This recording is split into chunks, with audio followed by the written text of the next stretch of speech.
Hello, listeners. This is Lee Price. This is Will Ford from Football 365. And you're listening smartly to At the Bridge Pod, a Chelsea FC podcast, although I would describe it as the Chelsea FC podcast. Magical from Eden Hazard. Kai Havertz in the Champions League final. Ivanovic! In the middle, it's just behind him. But it's tapped in by Hakim Ziyech. Matic with the ball driver. Matic takes the net off. It's time for another episode of At the Bridge Pod, your number one Chelsea FC podcast. Coming up on this episode... I'm not going to lie to you, listeners. This is a huge episode. We have an incredible performance to review for Chelsea women as they beat Barcelona in their own backyard. We have the news that Thiago Silva is leaving at the end of the season. And, of course, the FA Cup semi-final that just did not go our way yet again. Oh, welcome back, everyone, to another episode of At the Bridge Pod. I'm joined in a virtual room filled with lions. I've got Ollie. I've got Berth. Chris is currently undergoing a rehabilitation programme. And I just want to ask you two, what were your moments from this weekend? Oh, it's got to be the Man United. Yeah. Sure. Yeah. What an incredible game of football and what an absolute mess of an ending. Well, can't disagree. I mean, I've seen the offside goal for Coventry, and I just thought, no.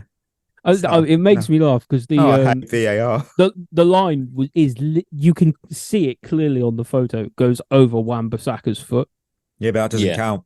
You know, Man United fan was on VAR at that day, so we've all been there. Oh, did you see that as well with with Forest? I love it. I'm not going to deny it. I love it.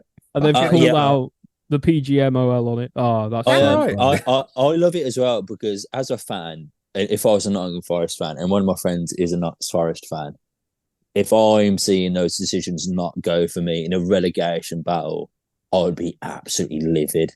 Well, I'm livid about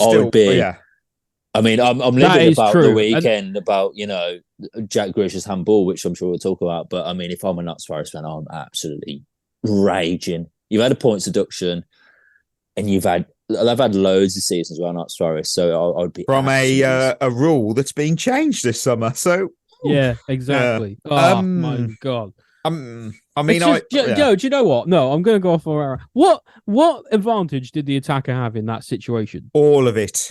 That's what they say. All of it. I don't know. If he is an inch back and that makes him onside, not even that they can tell because they don't have the tech to actually see when the ball leaves the foot anyway. But if say they had it, if he goes an inch back, they score that goal anyway. Surely, if his foot is half an inch to one side, like that can't be the margin of a goal and not a goal. It just can't. Yeah. The thing is, right, and like this is so like cliche, but it is absolutely so true. It just saps all the magic out of the game.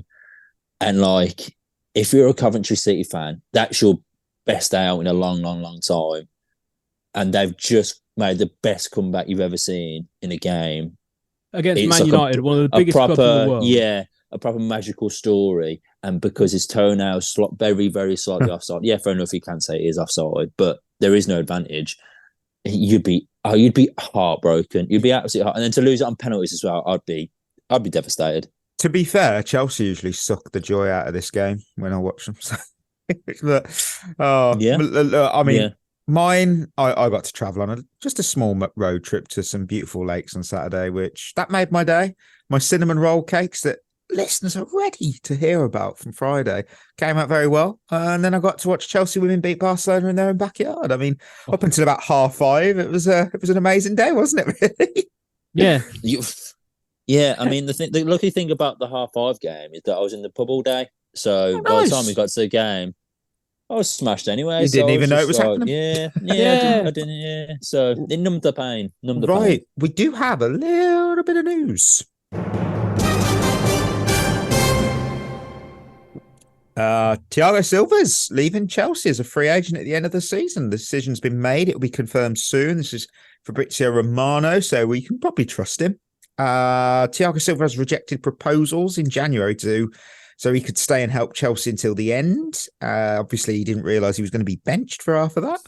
Fluminense are still interested, but apparently keeping all options open. He might play in Europe. He might even play in the Premier League. I really cannot see it. For me, he's a club legend, even though he's been here 4 seasons. I mean, I didn't even think we'd get 2, but wow. I mean, for 4 years, he's really cemented himself in the Chelsea, his Chelsea legacy, and in the Chelsea pantheon of legends that have adorned the shirt. I mean, how do we all feel about this? I mean, I think it was coming, wasn't it? It didn't have to end this way, though. Yeah. It didn't have to end this way. Like what, you know, how they announced it? Like gets leaked? No, not even that. In just in him leaving the club, or the way in which he's going to leave the club. I've been shouting it from the rooftops for ages. Get him in the coaching staff with Pochettino. He might not want to, though. I guess not, but he's always had managerial ambitions, and him and Pochettino, they clearly get on well. Like, I don't know. Do they? Yeah, I know. Yeah, apparently, they get on well. Okay. So I don't know. It just strikes me as a really easy way to keep that experience in the team, which is what we need, like in and around the team. He could even be like a player coach, couldn't he? Like, but I guess he wants to go back to Fluminense or whatever, back to Brazil. I worry though about what you said about the Premier League, Mikey, because his kids are obviously in our academy. I just can't see him going to another club. I know, but is he necessarily anyway. going to move his kids all the way back to Brazil? He probably isn't. So, like, I don't know. I don't know. I mean, who knows? I mean, this is like obviously it's up in the air. Who knows? It didn't have to end this way. It's a shame. I mean, he's given everything, and 4 years for me. I mean, one of the best transfers we've ever had for the money. The best free transfer ever. I think he's probably. I'm trying to think of players we signed for nothing. I mean, is he the greatest for free? Yeah. I mean, yeah, it has to be. Someone's shouting a name at me right now, and I don't even know. Well, until like Mbappe this summer. Mbappe. Yeah, I can't wait for him to sign and then be played as a left wing back under Poch's system next year. That's going to be incredible. But yeah, I mean, he was here for some of the most best of times we've ever experienced, and some of the worst of times that And he's given everything. He's given everything. All right, Charles Dickens. He's a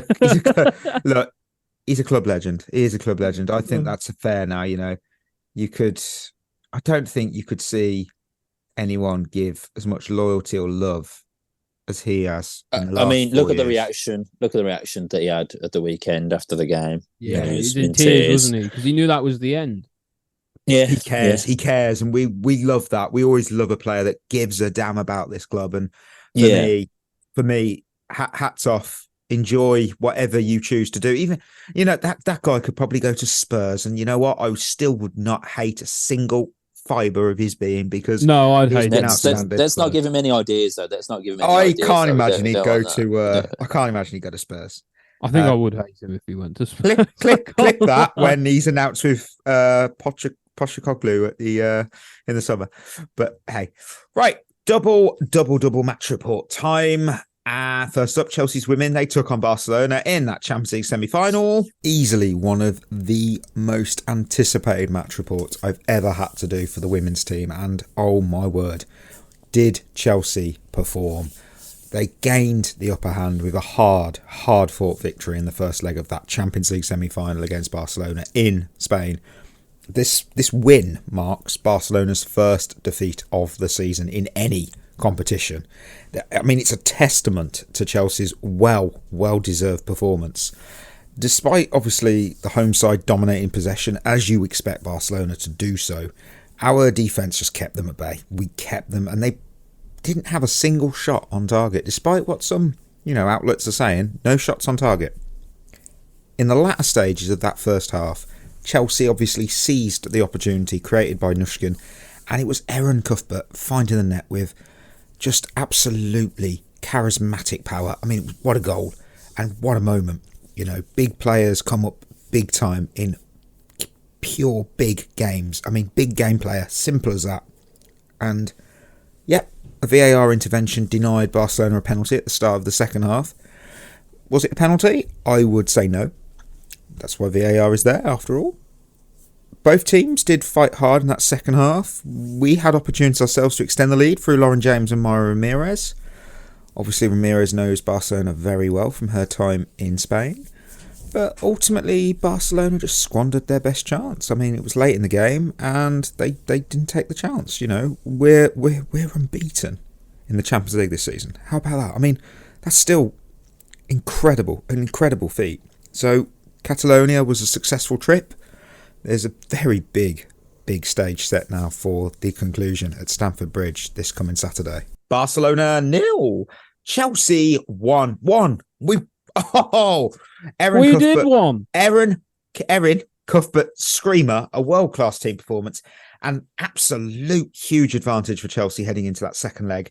And you know what? Chris might not be on, but he did send me his thoughts on that game. He didn't record them. I've got to read them out like a poor attempt at his voice, but do I'm not going to do his voice. It annoys me, no, I can't do it. He said, outstanding performance, really reminded me of the 2012 men's team semi-final second leg. We hung on in there, defended brilliantly, had a bit of luck and took our chance when it came. Could have had a couple more goals, and hopefully that doesn't come back to haunt us. Defensively, everyone was brilliant, especially Canarid, Carter and Lawrence. Ramirez up front was like Drogba. Hold-up play, relieve pressure, and was unfortunate not to score. Shows this team really want the Champions League, which, again, is very much how 2012 felt. So I'm hoping for the same. You know what? Bloody hell. Yes, I cannot agree more. I mean, how about this? Wait, hang on. Yeah, didn't we? It didn't when we won the Champions League for the men the first time, we beat Barcelona in the first leg 1-0. Right? Yes, we did. Yeah, we did. Yes, we did. It's written in the stars. You've heard it here first. I mean, we're the first team to beat Barcelona at home in 5 years. That is some whatever you've done. That's some performance. That I mean, this is the GOAT of women's football teams. I mean, there is no getting past that. This Barcelona team are the greatest of all time. They are outstanding, and we just beat them 1-0 in Spain. Yeah. I mean, what can you say about that? Other than there's nothing more else you can say. Yeah, for everything that with this season that hasn't quite gone to plan with the women's team and with Emma leaving at the end of the season, you just get this feeling there's a bit of destiny in the air. Like I don't want to start saying it too soon because Barca could turn it around in the second leg. But don't you feel that little bit of magic that we haven't felt since then? Yeah, I mean they've really got to bring it on this week against us at home, and that is going to be a hard task because I think that we could be looking at, I'd like to think, a record crowd for this game. Oh, I think so. There was some finish by Cuthbert as well. Oh, what a goal. I've never celebrated a goal so strong. I was just, outstanding. The whole goal was actually very well constructed and the passing was good. There was a nice bit of skill here and there. And a really good finish to boot. And you need a moment of magic like that to beat a team as good as Barcelona Femini. And that's what we got. So long may it continue. And I'm excited now, man. I'm really excited. I think we could go all the way this time. What if we could do it? I mean, obviously, we also get a full week of rest. Barcelona don't. They've got to play Levante on Wednesday. So there's that. You got to take your advantages where you can. I mean, for me, it was hard to pick a player of the match because everyone put in a huge shift. And yes, I do have to take us to the Stat Drop Club because Jess Carter, you were phenomenal. Numbers, 90 minutes played, 26 accurate passes, 60 touches, 5 passes into the final third, 2 tackles won, 2 blocks, 7 clearances, 1 headed clearance, 1 interception, 8 ball recoveries, 5 of 5 ground duels won, and a grand total of 0 fouls committed. Oh my word! Wow. I mean, that's some performance. It's a monster performance. Wow. Monster performance, that is. Yeah, monster class, that. It was just world class, and look, we've touched on it. Erin Cuthbert, moment of magic, beautiful goal, a key goal. Oh, I mean, I could go on and on. I mean, what a performance. I mean, there was constant interruptions. And look, despite that, we did. Look, there's got to be a negative. There is. We started off a bit shaky, but we just grew. We grew into this game, and that's what teams do. That big teams do that. They grew in stature, confidence, and we shut down Barcelona. They were frustrated. We know what the post game was like, and we secured a well-deserved victory. We didn't snatch and grab this, and we could. Chris is right. We could have scored a few more goals, and look at it this way: we're halfway to the final, but let's not underestimate this challenge ahead in the second half of this because, look, this defensive display doesn't rank among our best. It's reminiscent of our sort of 2020 FA Cup final triumph. But look, we held Barcelona to 0 shots on target in 90 minutes. That for me is remarkable. You had Jess Carter, Buchanan, they were rock solid. Lawrence obviously deserves praise as well. The midfield trio was excellent. Dro was forward. Ramirez was just causing all kinds of havoc for Barcelona. I can't wait for the second leg. I cannot wait. I mean, this team, I absolutely love this. I mean, we've mentioned and joked about it, and it's a shame that we know, obviously, from the analytics that some listeners do skip the women's reviews, but this team is one to get behind and look. They are incredible. Each one of them is outstanding, and they have brought such great moments this season and seasons prior. And I'm just so fortunate that I get to watch and commentate on this incredible squad. I don't know how you guys feel about this squad in general, really. It's very well constructed. Yeah, I mean, it's everything the men's team it's a very likeable squad. Yeah.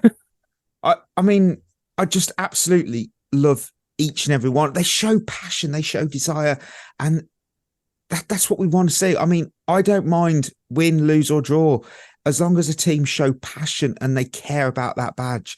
And this squad do. You know, the manager does, the coaching staff do, everyone does. I think the thing is about that performance, like to go away to Barcelona, I think you would probably take a 0-0. You'd probably take a 1-0. You'd probably take a 1-0 defeat away from home. But to get a 1-0 away win and just put in a performance like that, you sort of just put 110% in, you dive for each other on the pitch. It's just one of those monster performances that you kind of think, you look at that performance, you think, yeah, maybe it is sort of destiny, and obviously you don't want to jinx it, but maybe it's just one of those teams where they'll just do anything to win this trophy. And if they can play like that again this week, you have to say we could be looking at us knocking out Barcelona. I don't want to jinx it, but no, I think you're right. What performance! And there's not much else you can say. You can't really knock it.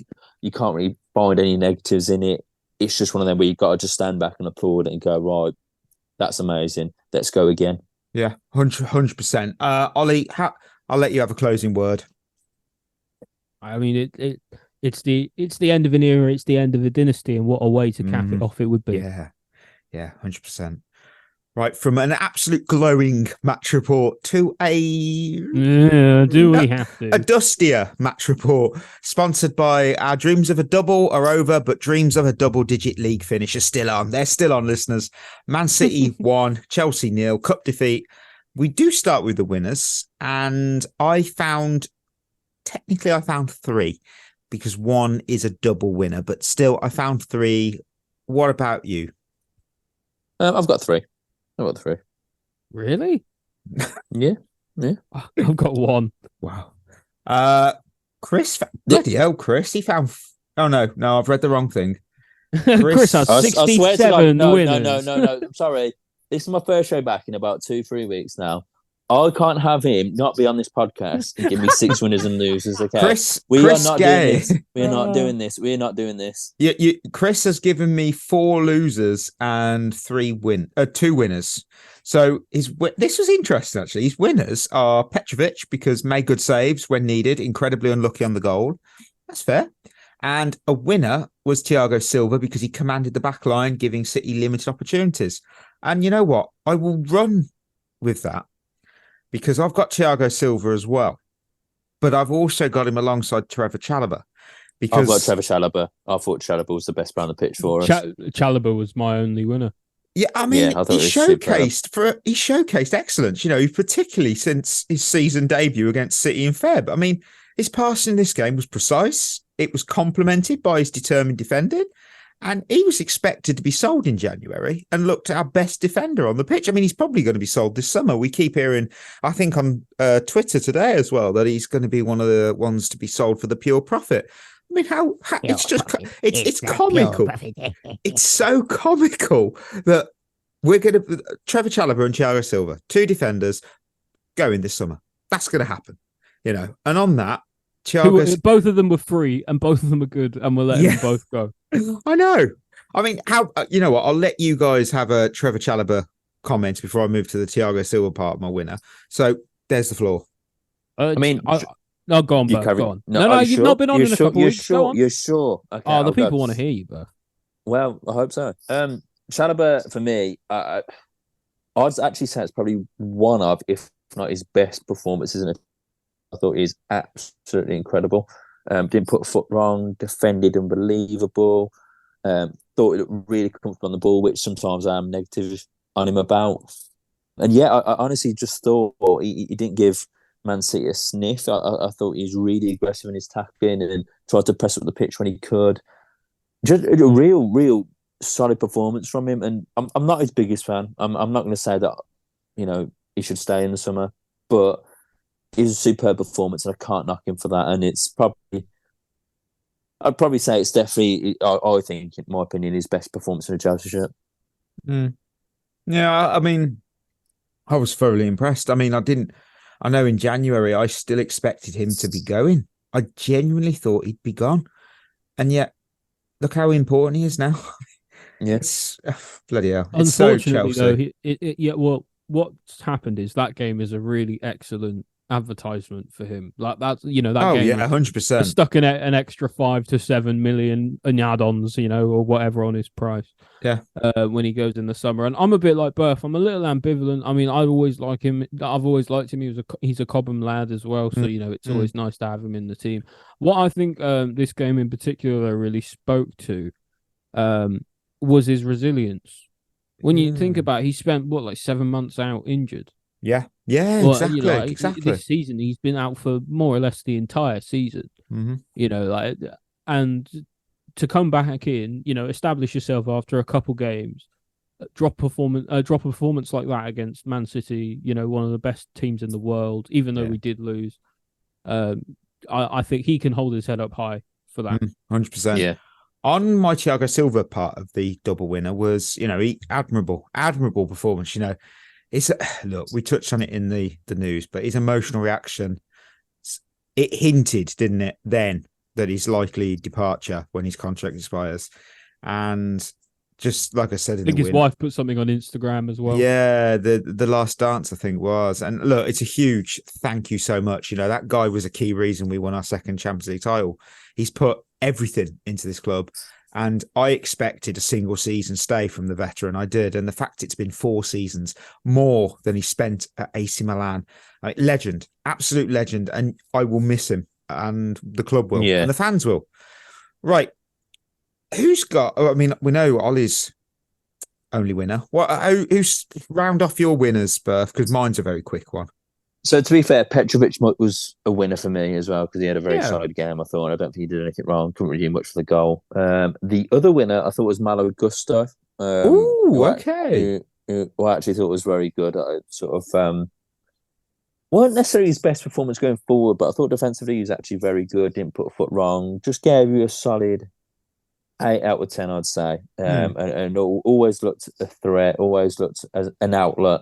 Yeah. Passing was crisp, tackling was very good, never looked out of position defensively. So, and again, like I said, he's 20 years old, proper breakout season, and he's he looks every bit the part. To be honest with you, honestly, when Reece James comes back, I don't think it's going to be an easy decision for Patch to sort of sort of Gusto or Reece James. It's not a bad sort of problem to have, but for me, I don't think you can drop Gusto. I just don't think you can drop Gusto. I would genuinely put Palmer in the 10 and put Gusto at right wing, James at right back. That right hand side is unbelievable. Yeah. No, but they just swap the whole game, like back and forth. It wouldn't matter who was like the one going back, going forward, because they both can do both. It would work really well. That's fair. My final winner, it's Mark Cucurella, and I would be a bad supporter if I did not mention Cuckoo. He had that left-hand side locked down like it was 10 p.m. in a prison block. Damn. Bernardo and Walker couldn't do much during that 90, so it won't come as a surprise, listeners, that the goal came from the right side when Disasi got cooked.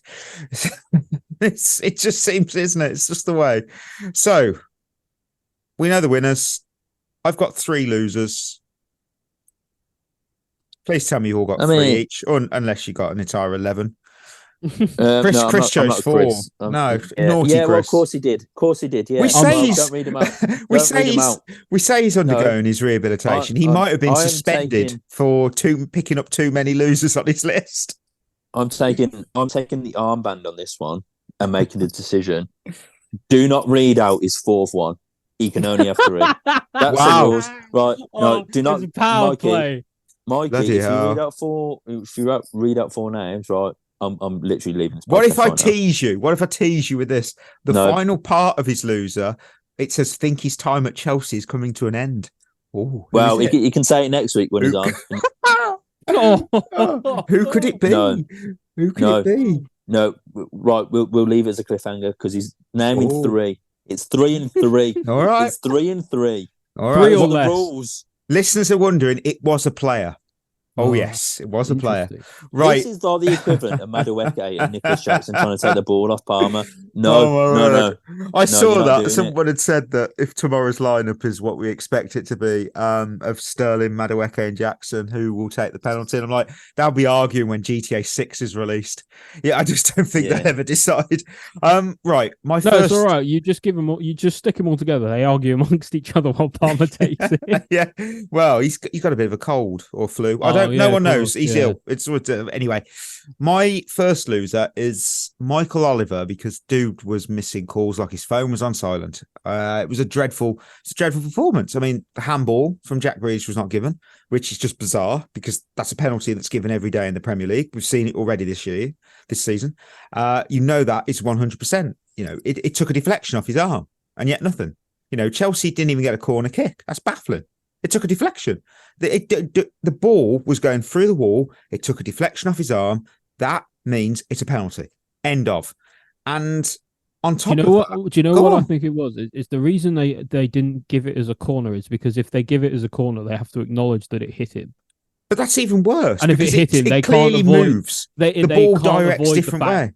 I know, but they can't avoid the fact that if they acknowledge that it's hit him, where it's hit him. That's pathetic. And the way in which it's hit him. it was a pathetic decision. I mean, whether I agree.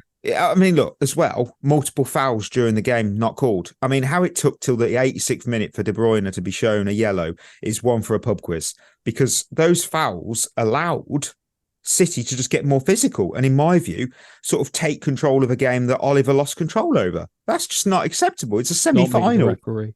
And, you know, I'm not knocking officials for knocking sake. This was poor. You can't it do that was. in a semi-final. I'm not expecting, I'm not saying we lost because of the penalty. Well, I'm not. But you can't be doing that. It was ridiculous. I was really frustrated. And that's why he's my first loser. I was so frustrated with that performance. I really was. I agree, but do you know what? With us and handballs in the FA Cup, like I just expect it to happen. No, that's at just this nonsense now, point. isn't it? We get screwed over with handballs. That's a Exactly. fact. You know, like you just expect it to happen. Part of me can kind of see why the referee didn't give it a little bit. Like I don't know that I sounds like sacrilege 'cause I can't. Yeah, I can't see how you can't so- do that. this might be a little bit of a hot take. I still think it's a handball and a penalty. But the reason that I think they might not have given it is when you look at the way that the wall jumps. If you jump as a person, your arms come down towards your body. That is how it works. Like the natural reaction when you jump is to do that.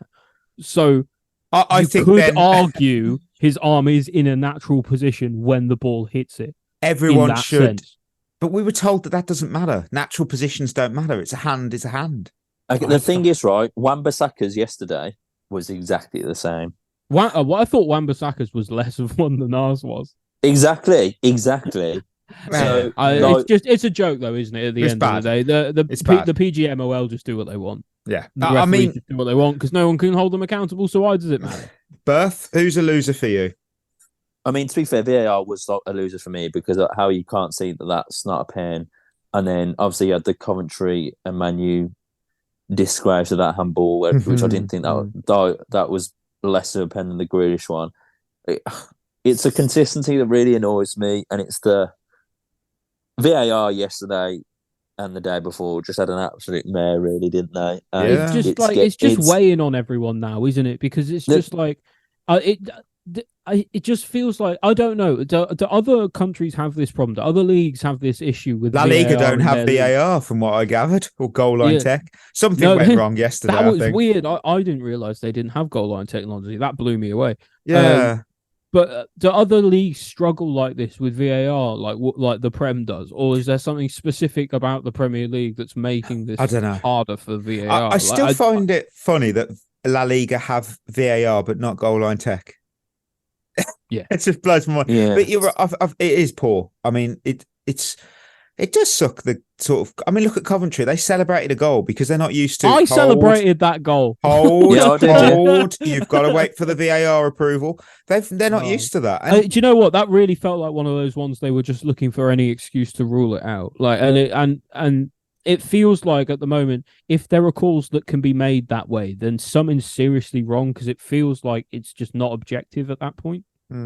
yeah, I mean, It's really, really annoying because how long have we had VAR in this country now? Is it 2-3 years? 3 too years? long. It's more than that though. It's like 3 or Right. 4, I think. So 3 or 4 years. You'd think by now they'd have got better. There'd be less calls that you think, that handballs. Okay, yeah, handball, penalty, whatever. It's somehow getting worse, and that for me alone is a problem. Like I can understand, like some of these calls are subjective. Like the offside at the end of the day, it's offside or it's not offside. Handball's handball. Like a foul's a foul. Like I saw Notts Forest yesterday. Ashley Young must have kicked Hudson-Odoi about 3 times. They didn't give a penalty. How? How is that not clear and obvious? Like, that was hilariously bad. I don't know how that's 3 on the same player. It's been, to be fair, football has been total chaos this weekend with that, and then the way, like we were talking about in the intro with Forrest on Twitter and stuff. Like, it's been pure chaos lately. Who's a loser for you, Ollie? So my first loser is a duo together, and this isn't a cop out to get around doing 4 losers worth. I promise, because it's for one specific instance. Okay, I'll let you off, Ollie.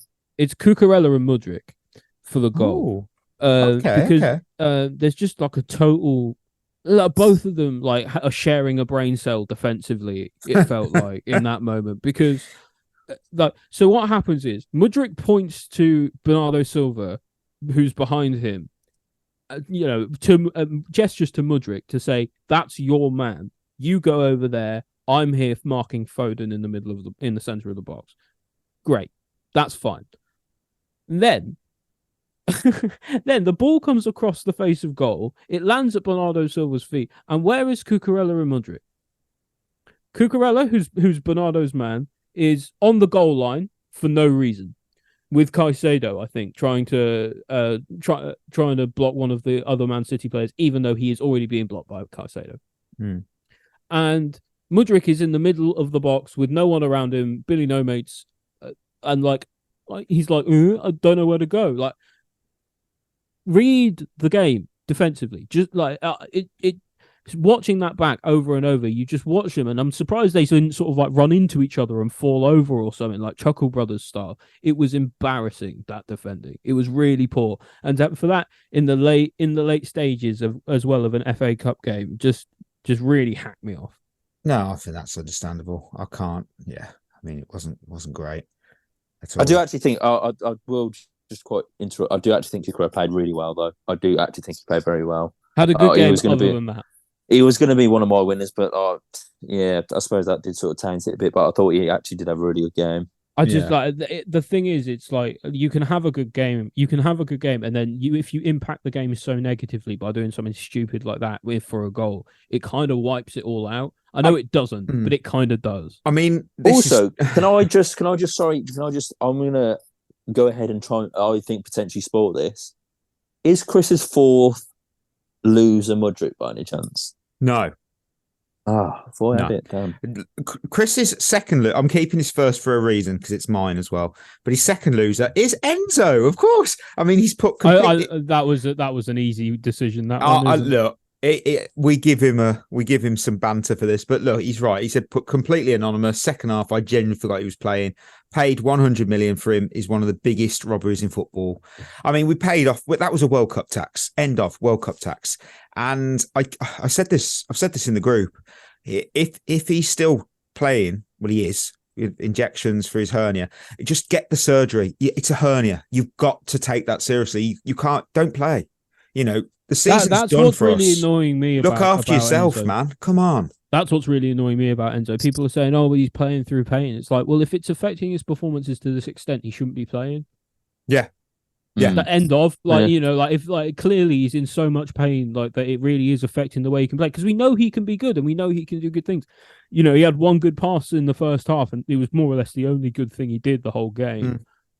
And that could have been the difference. And people go, "Oh yeah, but that one pass, if it's assist, if it's in a goal, it's all if buts and maybes with Enzo." Like, and I get it's not his fault because of Jackson as well. I'm sure we'll get to him, but yeah. I don't know. Like with Enzo, it's all about nearlies and maybes. Like if he needs, it's everyone always has these caveats for why he's not doing well, and it's just like maybe he's just not doing well, and he needs to go have surgery, get fit, and come back again next season. Maybe that's what it is.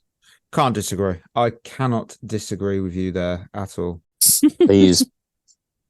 Right, second loser on my Sorry, list is- Mikey, can we just interrupt? Ollie, can you just carry on what you were just singing, please? Yeah, we had to. Yeah, listeners, we split the recordings. We do that. But anyway, what I was going to say, second loser is also Chris's second loser, and he's got Nicolas Jackson. Now, he actually had a good game, very good game, but failed in the big moments, missing 3 great chances. That is literally what I led with in my losers. I put 3 golden, I didn't say great, golden chances, and he made the wrong decision for all 3. I mean, this was a player who buries that during pre-season. We even saw him do that on one-on-one with the goalkeeper in pre-season. Several times. But I had zero confidence he would do so during that 90 minutes. I mean, he does so many good things, but he just has no composure when presented with a big chance. And I don't know what it is with him. I will acknowledge I'm not going to be that person bashing Jackson. Not at all. I'll acknowledge his impressive stats for this season. 13 goals, 5 assists. This is his second professional season, only his second. And he does have positives. And his first full professional season as a striker. Yeah. Look, but this summer, Chelsea must consider whether they can afford a striker enduring growing pains while the team undergoes this developmental phase, because Jackson would be so much better off as part of a striker duo than the lone man. I mean, I could see Jackson and Sesko. I keep bringing up Sesko. I could see that working so well.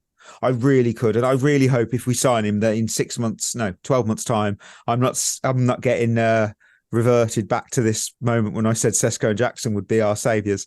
But I genuinely feel he needs a strike partner. And I do think that would work. If you shift him out to left wing, because let's be honest, at the moment, Mudrik's doing nothing good and Sterling will probably be off in the summer anyway. Do you just play Jackson? I don't think he will. He's too high wage. Well, I hope maybe that's my hope talking. But given that, do you just stick Jackson out on the left? Because we know he can do well there, and he runs the channels really well anyway. And he runs all over the place. Like he doesn't have to. But we don't have a striker because it's not part. But that's why you sign one. You sign one to then play alongside him, and he plays off the left. But this season we have no choice. Palmer's not a striker. We don't play him. What a waste of a talent if we do that. I mean, who's got some of the losers other than Jackson and obviously. Yeah, I've only got. I mean, what I will say about Nicolas Jackson, by the way, and I don't think he's really been talked about that much. He was running past Kyle Walker. I saw that. Beat him for pace. That's what I mean. I mean, he had a good game apart from the 3 chances. But that's what defines a striker. He might be washed up because I saw Cucurella beat him for pace in the first 5 minutes of the game, and my sides were splitting. I was laughing. I mean, I don't think. I think I would say Kyle Walker's washed up because I do think he's still probably one of the best. No, what I mean is his legs are going. Yeah, his pace. Yeah, but he's still rapid though. Like, I mean, let's not take that away. But it's not as rapid as Cucurella. One of my losers, and he would have been one of my losers the other day as well if I was on. But I'm gonna go with Madueke. Yeah, I agree with that. He's not one of mine. No, I understand. I wanted to put him on, but I didn't. Because when I saw him laughing with Jack Grealish, I actually wanted to smash the TV. Yeah, but it might have been a funny joke. I don't know what he said. Jack might have gone, "Hey, Chelsea." Yeah, it was like, I am bored that. Yeah. But the thing is with Madueke, I can understand if you dropped a 10 out of 10 performance on the pitch and we just went through. He didn't. He dropped about a 4 out of 10. And then started laughing at the end of the game. And it's that sort of inexperience and that sort of knowledge of your surroundings which really annoys me with this team. because And that sort with him as well, it's not the first thing either that's happened. Yeah. When he was injured in a nightclub, and then penalty incident, and now this. Like it's just like have a bit of wherewithal. Like what is it you say, Mikey? Like once is coincidence, twice is if doing what you can once you can make a mistake. We all make mistakes, but you start doing it more than once, and then you're starting to make a conscious decision.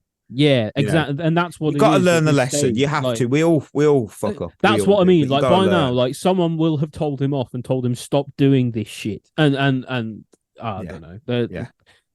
God damn it. That's fair. Ollie, who's your final losers? So my second loser is the subs. I thought they were all pretty poor, to be honest, and I thought they made us worse. And I thought they came too late. That's fair. So all around the substitutions.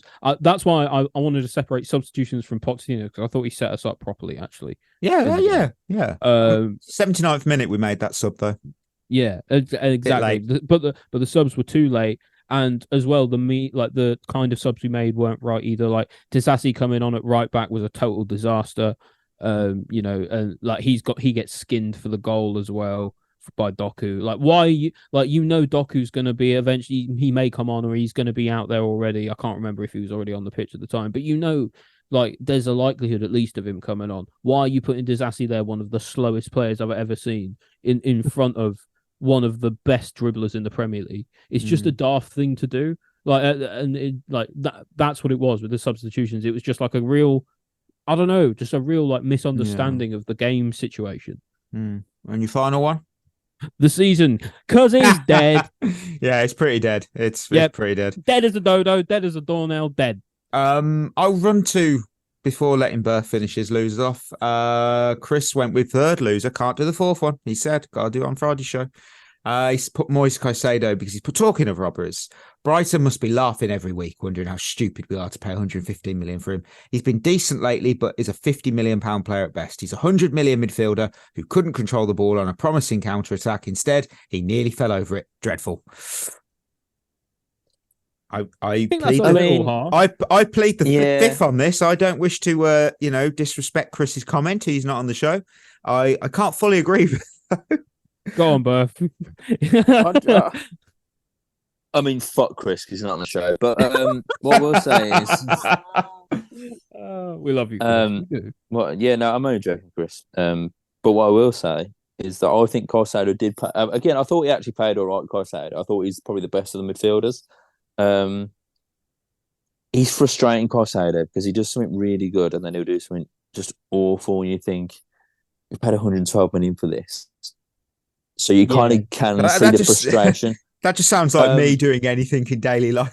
Sometimes really good and then just dreadful. Oh yeah, honestly, me too. Well, that's what it is. Football is sometimes maybe good, sometimes maybe shit. Exactly. But I think with Caicedo, he's actually not very good on the ball, but he breaks up play really well. But then that price tag just ruins absolutely everything.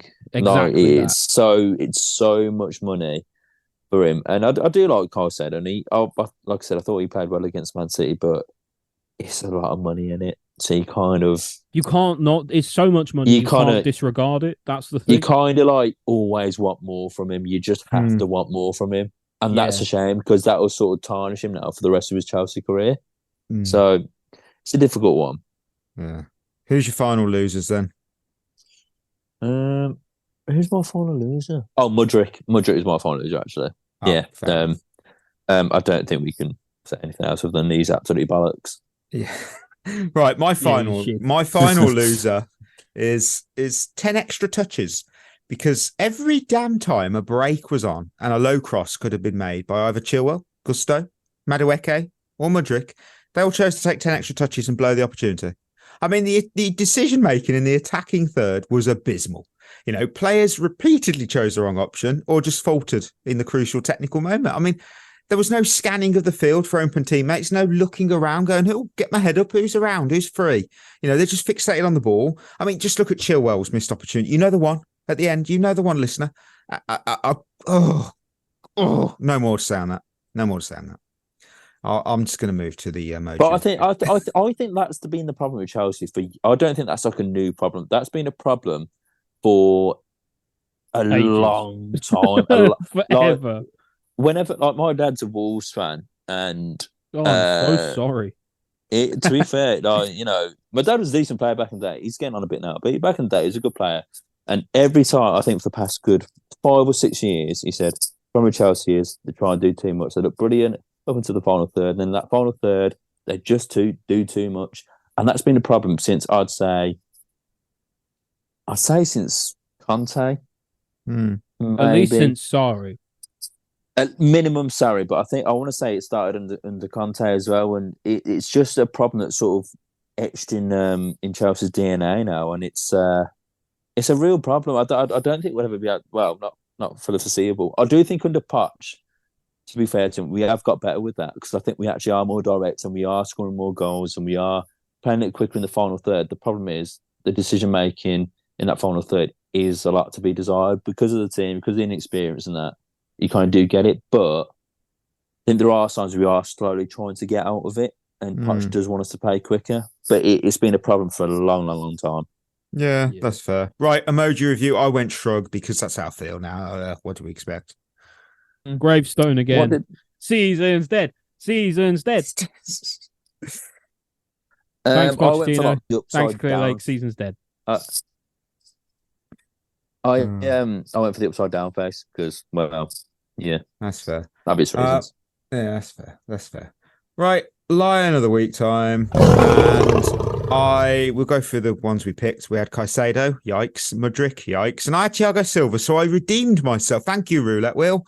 There is a Lion of the midweek because there's Arsenal tomorrow night, which that's a bit of a turnaround, and half of our team don't seem to be fit again. What a surprise! Hang on. Were they the right Lions of the Week? Because I swear I said Palmer.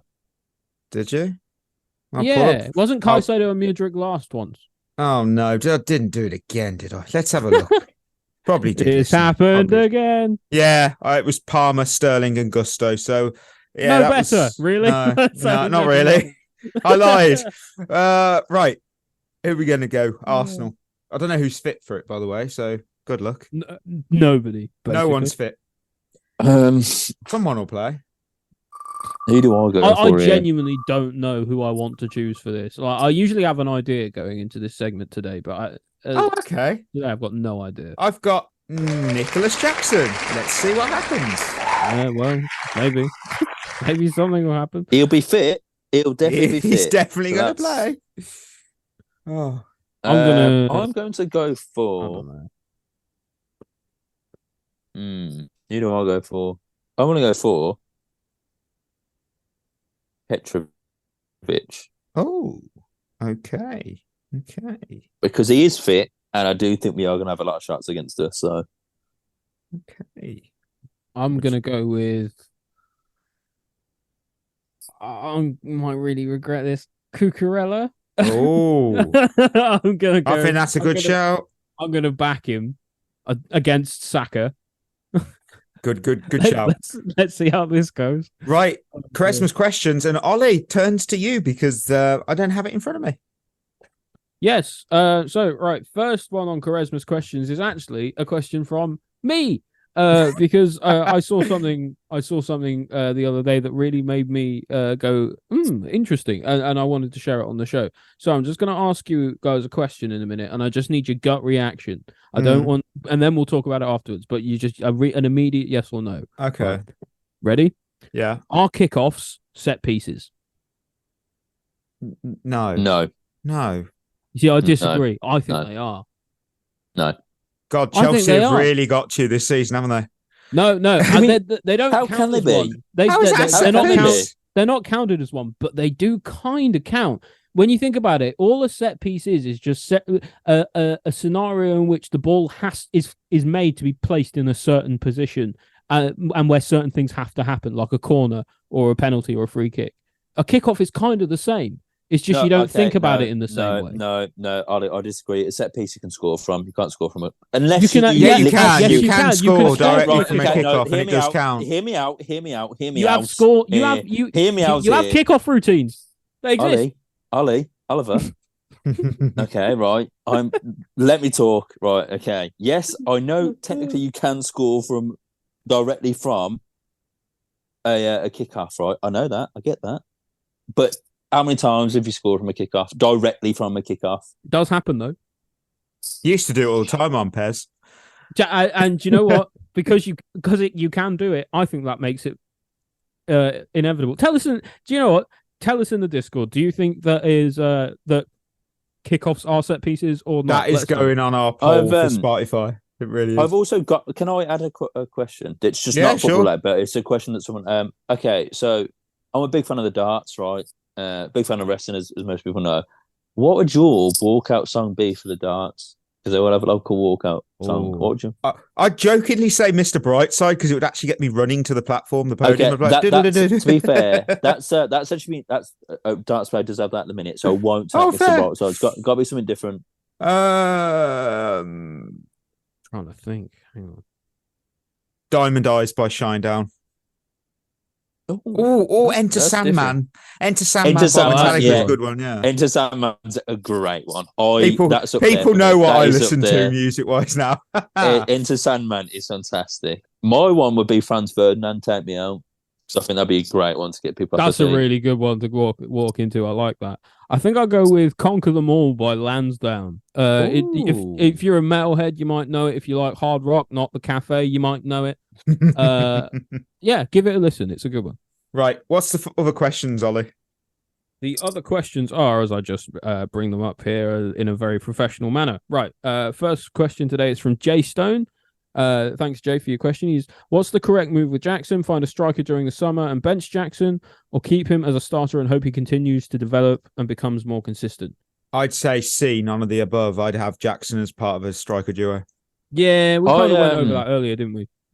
Yeah, I really like Jackson. I know he had a bad. I think he can do it though. That's the thing. I feel like he can do the sole number 9 thing.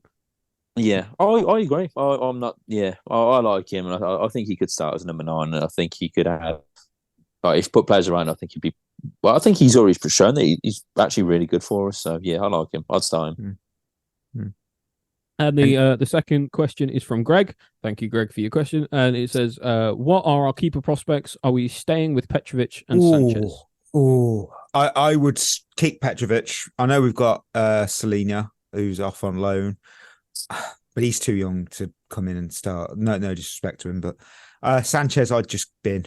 We can't be having Sanchez. He makes the team nervous. He makes that team scared. I'm glad you said that. I would also bin Sanchez. I'd keep Petrovic, of course, but I don't know. We've got to sign someone, but you sign a starter or a backup when our funds should be channeled towards a striker. I'd rather have a top striker and bring in a backup for Petrovic than the other way. We can't skimp on striker this summer. Cannot do it. That's what it feels like. You see, I think I'm convinced we're going to sign Aaron Ramsdale. I'd be all right with that. I really don't. At least he'd care. He's decent. He's better than we've got at the moment, I suppose. Exactly. But my visceral reaction says no. Yeah, but I think that's because he's number 2 at Arsenal, and I think he's got one of those sort of personas where you kind of just don't like him anyway. But I actually think I'd really like him at Chelsea. I'm looking at the goalkeepers that are because we usually do like free agents we want to sign this summer. We usually do that in the off season. I'm looking at goalkeepers that are coming up, which have got obviously their deals are expiring. You've got big names that I know some listeners will know. Andre Blake, he's arguably one of the best keepers in the MLS, but probably not the best move, I'd say. You got which probably means we're going to sign him if he's possible. Keylor Navas is on there. Outside of him, I'm looking at people that we could bring in. Has Neuer got a new deal? Yes, I believe so. I mean, the best keeper available is Napoli's Alex Mere. It'd be a good one. I'd like that. I wonder about that Lunin for Real Madrid. He's signed a new deal, hasn't he? Yeah, but that hasn't stopped us before, has it? Like, I wonder about. I also wonder about Alban Lafont from Liga 1. Yeah, he costs money. He costs money. Yeah, he's not a huge, but he's kind of going under the radar a little bit. So I think maybe you could get him as a bit of a stealth pick, and he might turn out a bit like a Mendy. That's not bad. I don't know. Maybe. I think, but you do feel a little bit like we want to sign someone who's more established than that. Maybe, I don't know. Although I think he has got like a couple hundred League One games now. Because he started when he was really young. So I don't know. Yeah, well, that's going to be a very interesting summer. It'll be very interesting how we prioritise. We must sell Sanchez at all costs. We must. Yeah, but you've got to find a buyer. I know, but we have to. It's easy selling it's easy selling broken furniture, but you just got to find the buyer. You can list. You can ask for you can list it on eBay. Doesn't mean you're going to get a buyer. That's the problem. I don't think we can list Sanchez on eBay. No, you can't do that. Mainly because no one would buy him. No, lowest bid. Put a reserve bid on. Oh man. Right. You know what? We'll park the top trumps for another week purely because we'll have a full house and then we'll go through all that. But yeah, you know what, listeners? Thank you for listening to this episode. Treat yourself well. We will be back on Friday and that'll be a Chelsea game review because obviously Arsenal. Who's going to be the winners? Winners. Positive thinking at all times. Positive thinking. So till then, that'll be us signing off. You've been listening to At The Bridge Pod, a Chelsea FC podcast. Follow us on Twitter and Instagram by searching for At The Bridge Pod. And if you're listening on Apple or Spotify, leaving us a review is always appreciated.